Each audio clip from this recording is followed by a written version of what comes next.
Adventist Home, Chapter 5. A Powerful Christian Witness. Best missionaries comes from Christian homes.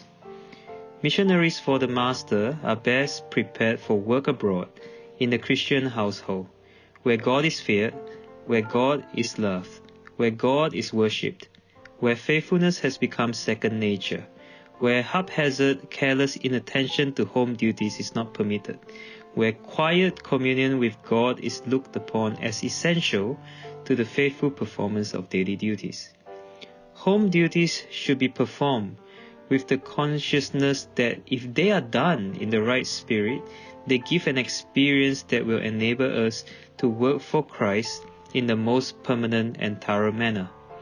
Oh, what might not a living Christian do in missionary lines by performing faithfully the daily duties, cheerfully lifting the cross, not neglecting any work, however disagreeable to the natural feelings. Our work for Christ is to begin with the family in the home. There is no missionary field more important than this. By many, this home field has been shamefully neglected, and it is time that divine resources and remedies were presented, that this state of evil may be corrected. The highest duty that devolves upon youth is in their own homes, blessing father and mother, brothers and sisters by affection and true interest. Here, they can show self-denial and self-forgetfulness in caring and doing for others. What an influence a sister may have over brothers! If she is right, she may determine the character of her brothers. Her prayers, her gentleness, and her affection may do much in a household.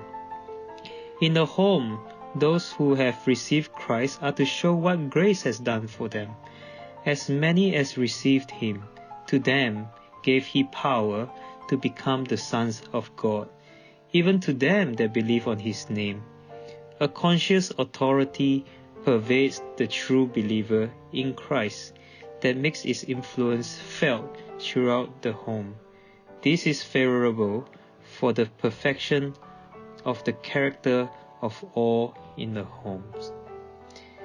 An argument that the infidel cannot gainsay. A well-ordered Christian household is a powerful argument in favor of the reality of the Christian religion, an argument that the infidel cannot gainsay.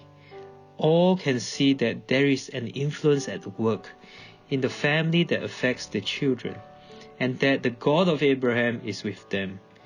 If the homes of professed Christians had a right religious mold, they would exert a mighty influence for good. They would indeed, for the light of the world. Children to extend knowledge of Bible principles. Children who have been properly educated, who love to be useful, to help father and mother, will extend a knowledge of correct ideas and Bible principles to all with whom they associate. When our own homes are what they should be, our children will not be allowed to grow up in idleness and indifference to the claims of God in behalf of the needy or about them. As the Lord's heritage, they will be qualified to take up the work where they are. A light will shine from such homes which will reveal itself in behalf of the ignorant, leading them to the source of all knowledge.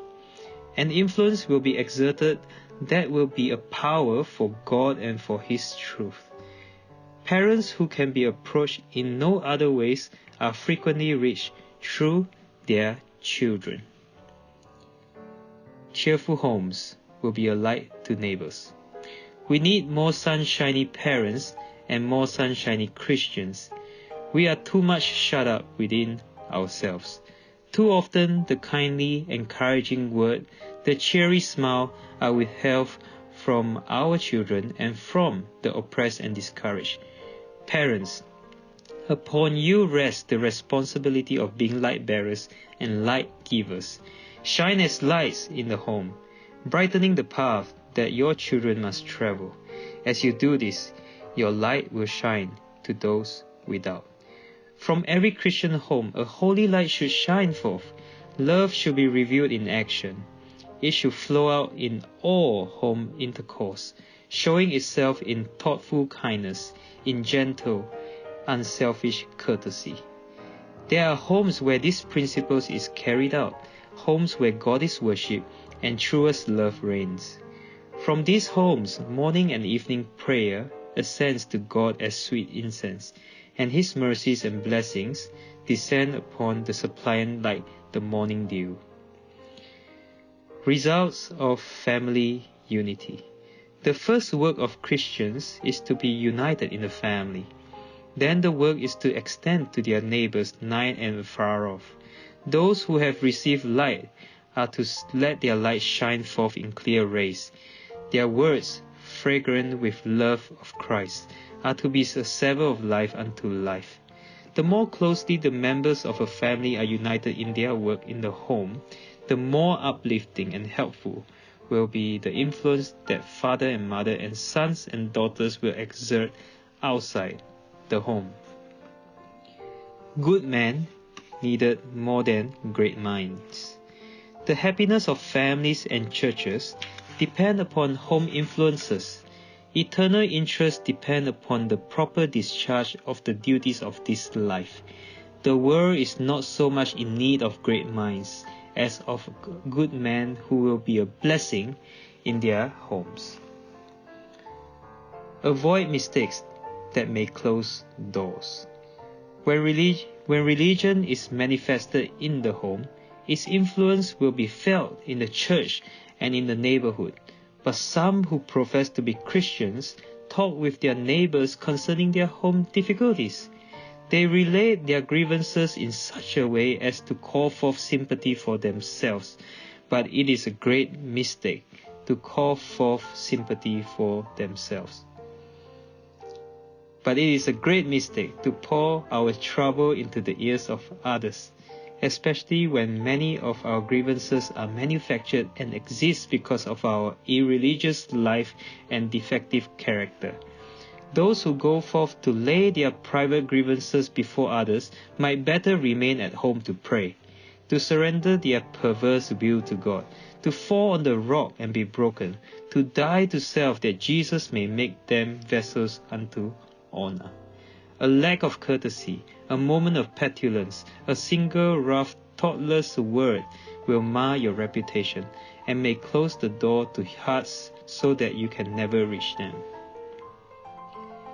Christianity in the home shines abroad. The effort to make the home what it should be, a symbol of the home in heaven, prepares us for work in a larger sphere. The education received by showing a tender regard for each other enables us to know how to reach hearts that need to be caught the principles of true religion. The church needs all the cultivated spiritual force which can be obtained, that all, and especially the younger members of the Lord's family, may be carefully guarded. The truth lived at home makes itself felt in disinterested labor abroad. He who lives Christianity in the home will be a bright and shining light everywhere.